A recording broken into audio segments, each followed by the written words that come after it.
الحمد لله نحمده ونستعينه ونستغفره ونؤمن به ونتوكل عليه ونعوذ بالله من شرور أنفسنا ومن سيئات أعمالنا من يهده الله فلا مضل له ومن يضلله فلا هادي له ونشهد أن لا إله إلا الله وحده لا شريك له ونشهد أن سيدنا ومولانا محمدا عبده ورسوله أرسله الله إلى الناس كافة بشيرا ونذيرا وداعيا إلى الله بإذنه وسراجا منيرا أما بعد فأعوذ بالله من الشيطان الرجيم بسم الله الرحمن الرحيم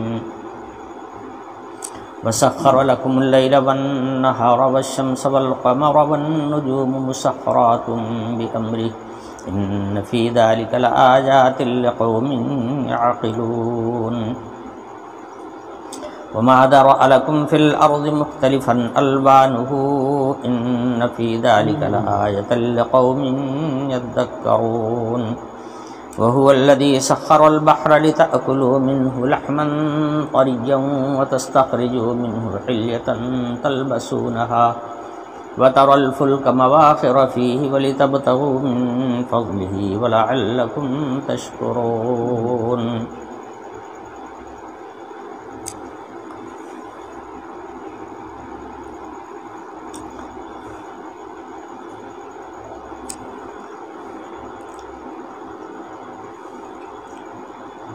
کافی پیچھے سے حق تعالی شانہ کی معرفت کے نشانات، ان کی پہچان کے دلائل بیان ہو رہے ہیں۔ پچھلی آیت میں پانی اور پانی کی مختلف کیفیات اور پانی سے پیدا ہونے والی مخلوقات، پانی سے انسانی ضروریات کا مختلف قسم کا سامان پیدا کرنا، ان سب کی تفصیلات آپ کے سامنے بیان کی گئی تھی۔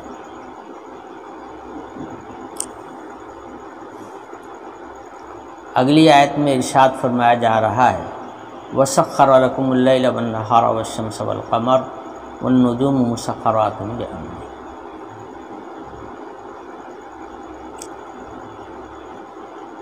اللہ تعالیٰ نے تمہارے کام میں لگا دیا ہے رات کو اور دن کو، سورج کو اور چاند کو، سب کو تمہارے کام میں لگا دیا ہے۔ تسخیر کہتے ہیں بلا دام کی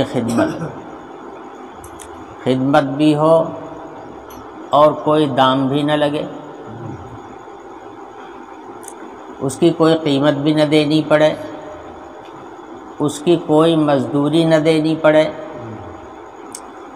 اور کرنے والا کام کرتا جائے، جس کو اپنے یہاں کی زبان میں بیگاری بولتے ہیں۔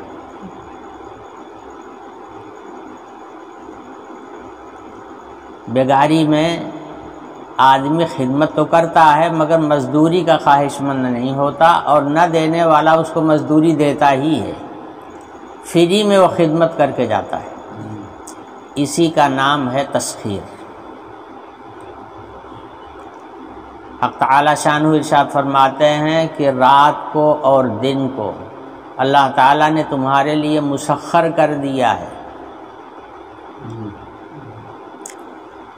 تو یعنی تمہارے کام میں لگا دیا ہے، اور مزدوری تمہیں کچھ بھی نہیں دینی پڑتی، اس کے اوپر تمہیں کوئی خرچ برداشت نہیں کرنا پڑتا۔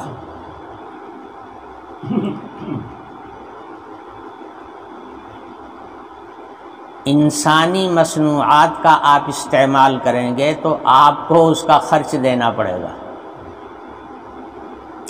اس کمرے میں تاریکی تھی، لائٹ لگائی گئی، لائٹ کا بل دینا پڑے گا۔ پانی نہیں تھا، سرکاری سپلائی کا پانی آپ نے استعمال کیا، آپ کو قیمت دینا پڑے گا۔ حق تعالی شانہ نے آپ کی ضروریات کو اور آپ کی ضروریات کے سامان کو ایسا مسخر کر دیا ہے کہ آپ کو کوئی قیمت نہیں دینی ہے۔ آپ پانی کا بے محابہ استعمال کر رہے ہیں اور قیمت کچھ بھی نہیں۔ دن کو روشنی سے آپ فائدہ اٹھا رہے ہیں، دن بھر فائدہ اٹھا رہے ہیں اور کوئی بل نہیں ہے۔ ہوا کا استعمال کر رہے ہیں، کوئی خرچ نہیں ہے۔ مگر یہ دلدر حکومتیں جو ہیں وہ اس کوشش میں ہیں کہ یہ جو اللہ کی نعمتیں انسان کو فری میں مل رہی ہیں ان کی بھی قیمت وصول کر لی جائے۔ اس لیے طرح طرح کے منصوبے بنائے جا رہے ہیں۔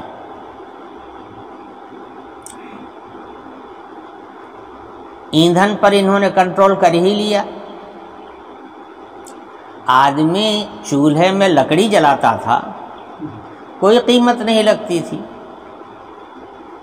جنگلات لکڑی سے بھرے ہوئے تھے، باغات لکڑی سے بھرے ہوئے تھے، لوگ گئے لکڑی لائے اور چولہے میں جلایا جائے، ایک پیسہ کوئی قیمت نہیں دینا ہے۔ اور اگر دوسرے کے پیڑ سے لکڑی حاصل کیا تو کچھ معمولی سی قیمت دے دینا ہے۔ تو انہوں نے اس ایندھن کو اپنے کنٹرول میں کر لیا، اس طرح سے کہ انہوں نے کہا کہ لکڑی نہیں بلکہ گیس کا استعمال کرو، اور گیس کو شروع میں خوب سستی کر دیا، اور جو ہر گھر میں چولہا پہنچ گیا تو اب دیکھیے اس کی قیمت کہاں جا رہی ہے، کہاں پہنچ رہی ہے۔ 900 روپیہ ہو گیا ہے سلنڈر کا، جبکہ یہ شروع میں 200 روپے 250 روپے میں ملتا تھا، اب ایک 900 روپیہ ہو گیا ہے۔ اور کنٹرول اس طرح سے کیا ہے کہ ہر آدمی مجبور ہو گیا ہے۔ اب سوچتا ہے کہ لکڑی تلاش کرنے کہاں جائیں، لکڑی کے پیچھے حیرانی ہوتی ہے، محنت لگتی ہے، وقت لگتا ہے۔ یہ ہے تو رکھا رکھایا، پیسہ دیا اور مل گیا۔ اب چاہے جتنی قیمت بڑھا دیں،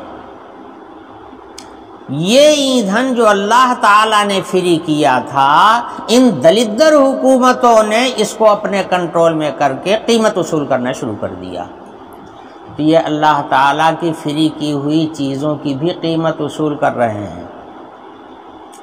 اور اب اگلی کوشش ہے کہ پانی جو فری لوگوں کو مل رہا ہے پینے کے لیے، اس کی بھی قیمت وصول کی جائے۔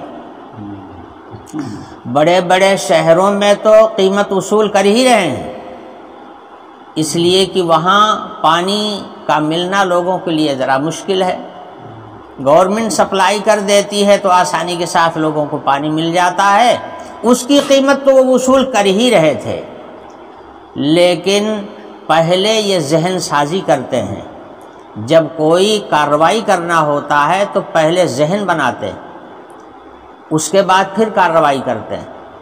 اب لوگوں کے ذہنوں میں انہوں نے یہ بات ڈال دیا ہے کہ یہ جو ہینڈ پائپ کا پانی تم استعمال کرتے ہو اور سمرسیبل کا پانی استعمال کرتے ہو، کنویں کا پانی استعمال کرتے ہو، سارے پانی تو خراب ہیں، اس سے تو تمہاری صحت برباد ہو جائے گی۔ جو لوگ اس کو استعمال کرتے رہے وہ ہم لوگوں سے زیادہ طاقتور تھے، اب آج یہ کہہ رہے ہیں کہ یہ سارے پانی خراب ہو گئے ہیں، اب کون سا پانی استعمال کرو؟ وہ جو بوتلوں میں، اتنی بڑی بڑی بوتلوں میں بھر بھر کے آ رہا، اللہ جانے وہ پانی کہاں کا ہوتا ہے، تالاب کا پانی ہوتا ہے، گندا پانی ہوتا ہے، کہاں کا پانی ہوتا ہے، کہتے ہیں ہم اس کو فلٹر کر کے دیتے ہیں آپ کو، اس کو استعمال کیجئے، صحت کے لیے وہ مفید ہے۔ بہت ممکن ہے کہ ان کی یہ کوشش اگر کامیاب ہو گئی تو یہ پانی پر بھی کنٹرول کر لیں گے، آپ کو مجبور کر دیں گے کہ آپ انہی کا پانی خریدیں، اور جب انہی کا پانی آپ خریدنے لگیں گے تو نہ چاہے جتنی قیمت اس کی مقرر کر دیں گے آپ کو دینی پڑے گی۔ ان کے دھوکے میں اتنا جلدی آنا بھی نہیں چاہیے۔ تجربہ بھی تو کوئی چیز ہے، اللہ تعالیٰ نے عقل ہر انسان کو دی ہے، اپنے تجربات کو بھی استعمال کرنا چاہیے، اپنی عقل کا بھی استعمال کرنا چاہیے۔ میں عرض یہ کر رہا تھا کہ اب یہ حکومتیں، یہ دلدر حکومتیں اس کوشش میں ہیں کہ جو چیزیں اللہ تعالیٰ نے انسان کی ضرورت کے لیے فری پیدا کیا ہے اور فری میں انسان کو مل رہی ہیں بے قیمت، ان کا بھی پیسہ وصول کر لیا جائے، اس کی کوشش چل رہی ہے۔ مگر حق تعالی شانہ نے بہت ساری چیزیں ایسی پیدا کیا ہے کہ آدمی اس کی کوئی قیمت نہیں دیتا، فری میں استعمال کرتا ہے اور اللہ اس کی قیمت مانگتا بھی نہیں ہے۔ انہی چیزوں میں سے ہے وَسَخَّرَ لَكُمُ اللَّيْلَ وَالنَّهَارَ، یہ دن اور رات کا جو نظام ہے اللہ تعالیٰ نے تمہارے فائدے کے لیے پیدا کیا ہے۔ دن آتا ہے اجالا ہو جاتا ہے، آپ کو چراغ جلانے کی ضرورت نہیں پڑتی، آپ کو روشنی کرنے کی ضرورت نہیں پڑتی، جتنے کام ہیں دن بھر کے وہ سارے کے سارے کام آپ دن میں کر لیجئے، روشنی فری ہے۔ دن بھر آپ نے کام کاج کیا، 12 گھنٹہ 14 گھنٹہ 15 گھنٹہ 16 گھنٹہ، اس کے بعد آرام کی بھی تو ضرورت ہے، تو اللہ تعالیٰ نے رات کی چادر بچھا دیا، رات کی چادر اڑا دیا، روشنی کو دور کر دیا، اس لیے کہ روشنی سامنے ہوتی ہے تو آنکھوں میں چکا چوند لگتی ہے، بہت سے لوگوں کو روشنی میں نیند نہیں آتی ہے، اس لیے اللہ نے رات پیدا کر دیا، اور رات بھی ایسی جس کے اندر آپ کو تسکین دینے کا مکمل سامان ہے۔ رات آتی ہے ہر آدمی کو سکون مل جاتا ہے، دن بھر کی ساری الجھنیں ختم ہو جاتی ہیں، اور کھانا کھا لینے کے بعد میں چاہے کھانا ملے اور چاہے نہ ملے لیکن نیند اپنے آپ آ جاتی ہے۔ اور نیند اتنی بڑی نعمت ہے کہ آپ کو 2 دن نیند نہ آوے، آپ دیکھ لیجئے کہ آپ کی کیا حجامت بنتی ہے، کیا کیفیت ہو جاتی ہے، آپ انسان معلوم ہی نہیں ہوں گے اگر 2 دن نیند نہ آئی تو، آپ کا شمار پاگلوں میں ہونے لگے گا، لوگ کہیں گے کہ یہ ابسنٹ ہو گئے ہیں، سمجھے؟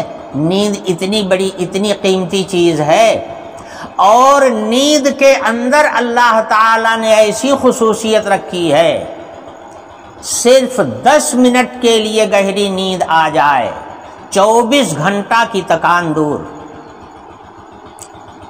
دماغی ٹینشن ختم، جتنی الجھنیں اور جتنی فکریں تھیں وہ ساری کی ساری مندمل، سب ختم، 10 منٹ کی نیند، سمجھے؟ نیند اتنی بڑی نعمت، اور یہ نیند اللہ تعالیٰ نے خاصہ رکھا ہے رات کا، رات آتی ہے تو نیند کا اثر اپنے آپ لوگوں کے اوپر ہونے لگتا ہے، چاہے جتنا جاگنے والا آدمی ہو، آدھی رات کے بعد پھر اس کو جھپکی آنے لگتی ہے، اور اگر آدھی رات میں نہ آئی تو تیسرے پہر میں تو وہ اپنے آپ کو روک ہی نہیں سکتا۔ جتنے لوگوں کی ڈیوٹیاں لگتی ہیں آخری پہر میں، ہم دیکھتے ہیں کہ وہ اپنی جگہ بیٹھے اس طرح سے جھپکی مارتے رہتے ہیں، کیوں؟ یہ اللہ نے خصوصیت رکھی رات کے اندر، تو پتہ یہ چلا دن بھی ہمارے کام میں لگا ہوا ہے، رات بھی ہمارے کام میں لگی ہوئی ہے، نہ دن کی روشنی کی کوئی قیمت کوئی دے رہا ہے، نہ رات کی راحت کی کوئی قیمت کوئی دے رہا ہے۔ یہ ساری راحت کی اور راحت کا سامان اور ساری یہ نعمتیں حق تعالی شانوں نے فری کر رکھا ہے. اسی کو قرآن کہہ رہا ہے وَسَخَّرَ لَكُمُ اللَّيْلَ وَالنَّهَارَ. اللہ تعالیٰ نے تمہارے کام میں لگا دیا ہے راتوں کو اور دنوں کو. وَالشَّمْسَ وَالْقَمَرَ. اور اس سورج اور چاند کو بھی تمہارے کام میں لگا دیا ہے. سورج روشنی بھی دے رہا ہے، گرمی بھی پہنچا رہا ہے. مرکز حرارت سورج ہی ہے. اگر سورج نہ ہو تو دنیا سے حرارت ختم ہو جائے. حرارت کے معنی آتے ہیں گرماہٹ. یہ گرمی اور گرماہٹ کا جو منبع اور سرچشمہ ہے وہ سورج. اس کے علاوہ بے شمار فوائد ہیں سورج کے کہ جس کو ہم گن نہیں سکتے. وہ اللہ ہی جانتا ہے کہ کتنے فائدے ہیں. سورج کی روشنی کے فوائد الگ اور چاند کی روشنی کے فوائد الگ. سمجھے؟ سورج کی کرنیں اگر زمین پر نہ پڑیں تو ساری چیزیں سڑ جائیں. چاند کی روشنی اگر زمین پر نہ پڑے تو کسی پھل میں رس نہ آوے. یہ جو مٹھاس پیدا ہوتی ہے یہ چاند کی روشنی سے پیدا ہوتی ہے. ان ستاروں سے کیا کیا فوائد حاصل ہو رہے ہیں اللہ ہی بہتر جانے کہ کیا کیا فائدہ اس سے متعلق ہے اور وابستہ ہے. اور وہ 7 ستاروں کی تاثیرات تو میں پیچھے بیان ہی کر چکا ہوں کہ اس کی تاثیرات کیا ہیں. بہرحال یہ نظام جو انسان کی پہنچ سے باہر ہے، سورج بھی پہنچ سے باہر، چاند بھی پہنچ سے باہر، ستارے بھی پہنچ سے باہر، انسان کا اس کے اوپر کوئی عمل دخل نہیں کسی قسم کا. جتنا فائدہ ان مخلوقات سے حاصل ہو رہا ہے وہ سارا کا سارا اللہ تعالیٰ کے مسخر کرنے سے ہو رہا ہے. دیکھیے پچھلی آیت میں فرمایا گیا تھا کہ کھیتی اللہ نے پیدا کر دیا تمہارے لیے، اس پانی سے زیتون اگا دیا، کھجوریں اگا دیا، انگور اگا دیا، سیب اور انار اگا دیا. اس کی بحث پیچھے والی آیت میں ہو چکی ہے. اس میں آپ زیادہ کچھ یا کوئی سوچنے والا یہ کہہ سکتا تھا کہ بھائی آدمی جو ہے اس کی گٹھلی لگا دیتا ہے، زمین کے اندر لے جا کر کے اپنا دانہ پھینک دیتا ہے، تو انسانی عمل کا بھی کچھ تھوڑا موڑا دخل اس کے اندر ہے. تو یہ زمین پر اگنے والے پیڑ پودے، ان کے اوپر تو کچھ تھوڑا سا عمل دخل انسان کا معلوم ہوتا ہے کہ کچھ نہیں تو سینچائی کر دیتا ہے، گڑائی کر دیتا ہے، دانہ ڈال دیتا ہے، کچھ نہ کچھ انسان کا بھی ہاتھ پیر اس میں لگ جاتا ہے. لیکن یہ جو آسمانی مخلوقات ہیں اس میں انسان کا کون سا دخل ہے؟ پیڑ میں، پودے میں، کھیتی میں، گھاس میں، پھوس میں، زمین میں کچھ نہ کچھ انسان کے عمل کا دخل ہوتا ہے. لیکن یہ جو آسمانی مخلوقات ہیں اور آپ کے کام میں لگی ہوئی ہیں اس میں آپ کا کون سا عمل دخل ہے؟ وہ تو سوچو. اس میں تو انسان کا کہیں ہاتھ پہنچ ہی نہیں سکتا. اس لیے اللہ تعالیٰ نے ان نعمتوں کو ذکر فرمایا اور ان نعمتوں کو سامنے لا کر کے فرماتے ہیں ان فی ذلک لآیات لقوم یعقلون. یہ سورج، چاند اور یہ ستارے، یہ جو روشن ہیں اور ہمارے کام آ رہے ہیں، یہ سب اللہ کے حکم سے تنہا انسان کے فعل کا اور انسان کے ہاتھ پیر کا اس میں یا انسان کے دماغ کا اس میں کوئی عمل دخل نہیں. ساری دنیا کے انسان لگ جائیں کہ سورج گرہن نہ ہو، کیا روک سکتے ہیں؟ ساری دنیا کے انسان لگ جائیں کہ بارش ہونے والی ہے، طوفان آنے والا ہے، روک لیں. بتا تو سکتے ہیں نشانات کو دیکھ کر کہ طوفان آ رہا ہے، مگر روک نہیں سکتے. بتا تو سکتے ہیں کہ سیلاب آنے کی سمبھاونا ہو رہی ہے، لیکن اس طوفان کو اور اس سیلاب کو روک لو، بڑے طاقتور ہو، روک لو، ہے بس کی بات؟ پھر کہاں سے دوسرا معبود پیدا ہو گیا؟ اتنے بڑے بڑے امور تو سب اللہ تعالی کی ذات سے وابستہ ہیں، اور پوج رہے ہو تم دوسروں کو، ان کو پوج رہے ہو جن کو اللہ نے پیدا کیا ہے، جو مخلوق ہے اللہ کی۔ یہ پہچان ہے حق تعالی شانہ کے وجود کی۔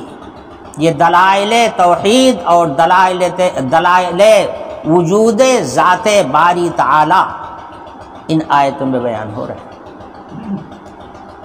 فرمایا ان فی ذلک لآیات لقوم یعقلون، اس کو سمجھنے کے لیے بس انسان کی عقل کافی ہے، اس میں غور و فکر کرنے کی ضرورت نہیں ہے۔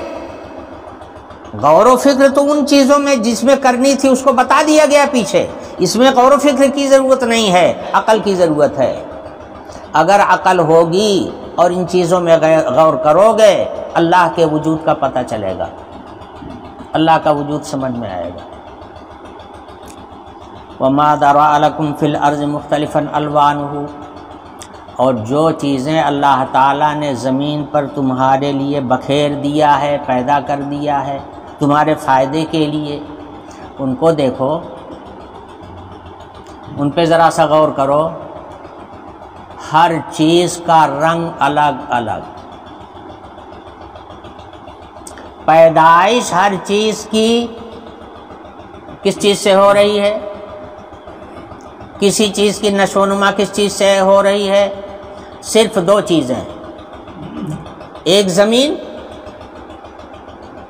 کسی بھی پودے کو یا کسی بھی پیڑ کو، کسی بھی معدنی چیز کو، زمینی چیز کو صرف دو چیز کی ضرورت ہے، ایک مٹی، اس سے اس کو غذائیت ملتی، اور ایک پانی۔ مٹی اور پانی مل کے یہی ہر چیز کی غذا ہیں۔ گویا یہ ہم کہہ سکتے ہیں کہ مٹی اور پانی سے ہی ہر چیز کو وجود مل رہا ہے، ہر چیز پیدا ہو رہی ہے، ٹھیک ہے، ہر چیز پیدا ہو رہی ہے، لیکن اس کا تقاضا تو یہ تھا کہ ہر چیز ایک طرح کی ہو۔ جب مٹی ایک، پانی ایک، تو ہر چیز کی شکل و صورت بھی ایک ہی ہونی چاہیے نا، ذائقہ ایک ہی ہونا چاہیے، رنگ ایک ہی ہونا چاہیے، سائز ایک ہی ہونا چاہیے، سب کچھ ایک ہی ہونا چاہیے نا۔ مگر یہاں ہم یہ دیکھ رہے ہیں کہ زمینی مخلوقات میں جتنی چیزیں ہیں، ہر چیز کی شکل الگ، ہر چیز کی حیت الگ، ہر چیز کا سائز الگ، ہر چیز کا رنگ الگ، ہر چیز کی خوشبو الگ ہے، ہر چیز کی وضع الگ۔ گلاب کا پھول دوسرے ڈھنگ کا ہوگا، گلچی کا پھول دوسرے ڈھنگ کا ہوگا، بیلا کا پھول دوسرے ڈھنگ کا ہوگا۔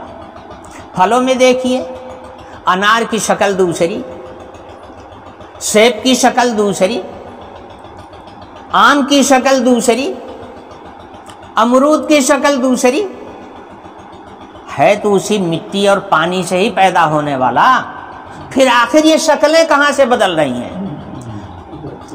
کسی کا رنگ پیلا، کسی کا رنگ لال، کسی کا رنگ ہرا، اور کسی کا پانی جیسا، مختلف قسم کے رنگ آپ زمین پر آپ دیکھتے چلے جائیے اور اللہ کی قدرت کا معائنہ کرتے جائیے۔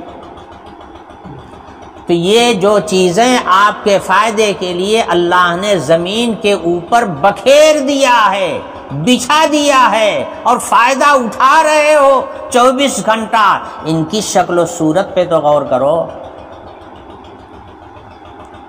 ان کے رنگ روپ پر بھی تو غور کرو۔ یہ رنگ بدلا کیسے؟ یہ رنگ آیا کیسے؟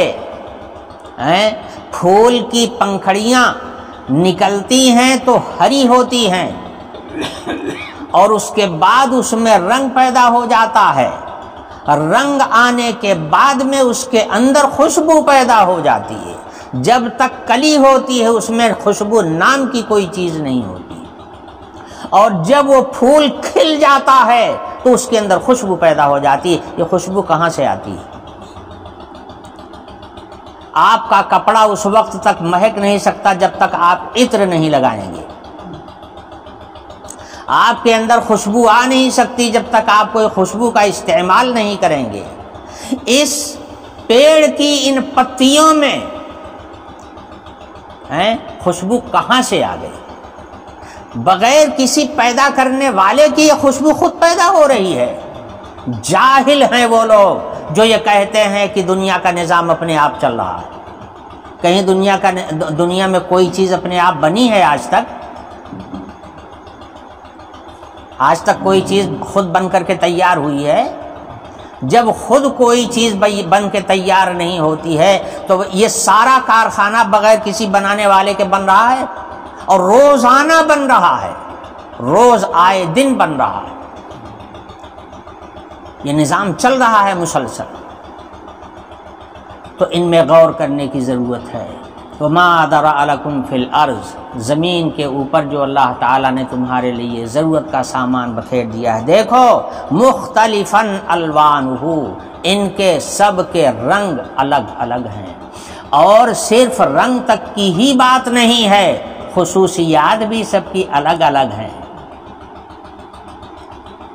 انگور کی خصوصیات الگ ہیں، سیب کی خصوصیات الگ ہیں، انار کی خصوصیات الگ ہیں.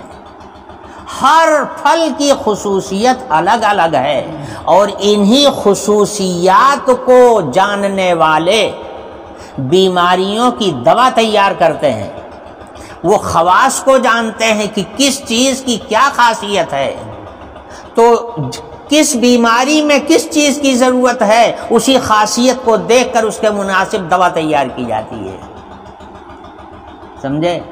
یہ سارا نظام جو ہے دنیا کا اللہ تعالیٰ کا قائم کیا ہوا، یہ سب انہی چیزوں پر مدار ہے ان کا، اسی پر ڈپینڈ کرتا ہے کہ اللہ تعالیٰ کی مخلوقات مختلف قسم کی، اور اصل سب کی مٹی اور پانی. رنگ مختلف، سائز الگ، روپ الگ، بناوٹ الگ، ہر چیز الگ الگ، یہاں تک کہ ہر چیز کی خاصیت اور خصوصیت بھی الگ الگ، اس کے فائدے بھی الگ الگ ہیں. آپ بیماری سے اٹھیں تو ڈاکٹر کہے گا کہ انار کا جوس پیو، وہ سیب کا جوس پینے کے لیے کیوں نہیں کہتا؟ وہ آم کا جوس پینے کے لیے کیوں نہیں کہتا؟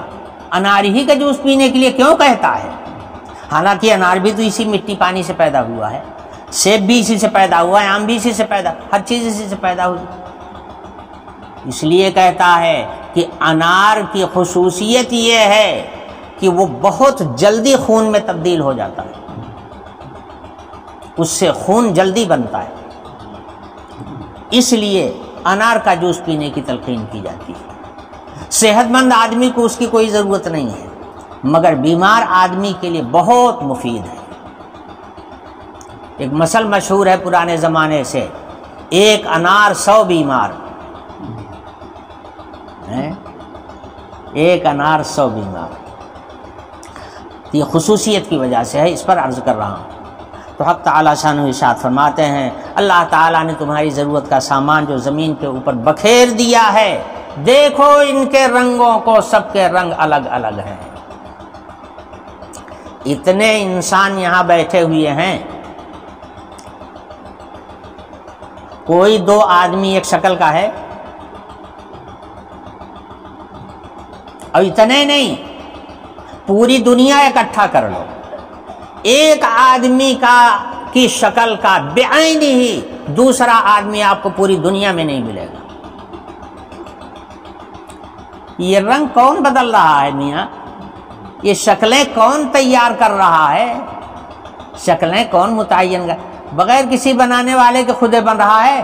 اگر ہر انسان، دیکھو مادہ سب کا ایک ہے نا، ایک ہی مادے سے تو ہر انسان تیار ہوتا ہے، اور ایک ہی باپ کی اولاد سب ہیں بھی، سارے انسان، تو سب کو ایک رنگ کا ہونا چاہیے تھا. ایک شکل کا ہونا چاہیے تھا، ایک طرح کا ہونا چاہیے تھا، ایک سائز کا ہونا چاہیے تھا، ہیں؟ لیکن دیکھیے تمہارے منصاف بھائی کا قد دیکھیے، ہیں؟ ہزاروں آدمیوں کے بیچ میں ہوں گے تو یہ نمایاں ہوں گے، اس لیے کہ اللہ نے ان کا قد اونچا بنایا ہے۔ قد ان کا، کسی کا قد اونچا کسی کا نیچا، ہیں؟ کسی کا رنگ کالا کسی کا گورا، ہیں؟ اور پھر اس کے بعد ہیئت دیکھیے چہرے کی کیسی۔ اور میں تو کہتا ہوں صرف چہرے ہی پہ کیوں جائیے آپ، ہر آدمی کی آواز الگ ہے، ہر آدمی کی چال ڈھال الگ ہے، ہر آدمی کے بولنے کا انداز الگ ہے، مادت ایک ہی ہے، یہ تبدیلی کیسے آئی؟ بغیر کسی تبدیلی کرنے والے کی تبدیلی آتی ہے؟ ہے کوئی تبدیلی پیدا کرنے والا، یہی پہچان ہے حق تعالی شانہ کے وجود کی۔ تو ارشاد فرمایا دیکھو ان چیزوں کو، ان کے رنگ سب کے مختلف ہیں۔ ان فی ذلک لآیۃ لقوم یذکرون، قرآن کا طرز بیان ہے کہ جب کوئی بات بیان کرتا ہے یا کوئی نصیحت کی بات بیان کرتا ہے یا کوئی دلیل بیان کرتا ہے تو اخیر میں اس قسم کے الفاظ لاتا ہے، ان فی ذلک لآیات لقوم یعقلون، ان فی ذلک لآیات لقوم یذکرون، ان فی ذلک لآیات لقوم یتفکرون، اس قسم کے الفاظ قرآن استعمال کرتا ہے۔ تو قرآن کہتا ہے ان فی ذلک لآیات لقوم یذکرون، ان چیزوں پر غور و فکر کرنا، جو غور و فکر کرے گا اس کو نشانی ملے گی اللہ تعالیٰ کے وجود کی، اور یہ نشانی ہے ان لوگوں کے لیے جو نصیحت کی نظر رکھتے ہیں، جو عبرت حاصل کرنے کی نظر رکھتے ہیں۔ دیکھیے دو طرح کے لوگ ہیں، ایک تو وہ ہے جو انہی چیزوں کو دیکھتا ہے اور گزر جاتا ہے، کبھی غور ہی نہیں کرتا، کبھی نہیں غور کرتا۔ ایک دن میرے جی میں آیا کہ میں ان نیم کی پتیوں کو دیکھوں کہ دو پتی بالکل ایک ہیئت کی ہے کہ نہیں ہے۔ میں نے تلاش کیا پورے پیڑ میں، دو پتیاں ایک شکل کی نہیں ملی۔ اللہ واحد ہے، اکیلا ہے، ایک ہے، یکتا ہے، اس کی یکتائی کا اثر اس کی ہر مخلوق میں موجود ہے۔ ہر چیز کو اللہ نے یکتا پیدا کیا ہے، اسی لیے ایک چیز کا بدل دوسری چیز بن نہیں پاتی ہے۔ ہاں، ایک ہی ماں باپ کی اولاد ہوتے ہیں، دو بھائی چار بھائی، مگر ایک بھائی کی خصوصیت دوسرے بھائی میں نہیں پائی جاتی۔ بھائی بہنیں ایک ہی ماں باپ کے ہوتے ہیں مگر دونوں کی خصوصیت ایک نہیں ہوتی، سب کے خاصے الگ الگ ہوتے ہیں، سب کی طبیعتیں الگ الگ ہوتی ہیں، سب کی صفات الگ الگ ہوتی ہیں۔ کہنے کا مطلب یہ ہے، یہاں قابل غور چیز یہ ہے، یہ جو تبدیلی پیدا ہو رہی ہے، یہ تبدیلی کیسے ہو رہی ہے؟ بغیر کسی تبدیلی پیدا کرنے والے کے ہو رہی ہے؟ ایسا تو ہوتا نہیں ہے۔ عقل بھی تو اللہ نے دیا ہے سمجھنے کے لیے، ایسا تو کبھی نہیں ہوتا۔ یقیناً ہے کوئی تبدیلی پیدا کرنے والا۔ ایک ہی ماں باپ سے پیدا ہونے والے 5 بھائی، پانچوں کی شکل الگ الگ، شکلیں بدل رہی ہیں۔ ایک ہی سانچے میں ڈھلے ہیں، پانچوں ایک ہی سانچے میں ڈھلے ہیں، ایک ہی جگہ ان کی نشو و نما ہوئی ہے، یہ شکلیں کیسے بدل گئی؟ ہے کوئی بدلنے والا جس کے حکم سے یہ سارا کارخانہ چل رہا ہے۔ بس ان فی ذلک لآیۃ لقوم یذکرون وهو الذی سخر البحر لتأکلوا منه لحما طریا وتستخرجوا منه حلة تلبسونها وترى الفلك مواخر فيه ولتبتغوا من فضله ولعلکم تشکرون۔ ٹائم ہو گیا ہے، اب انشاءاللہ اس آیت کا بیان اگلے سبق میں۔ وآخر دعوانا ان الحمد للہ رب العالمین۔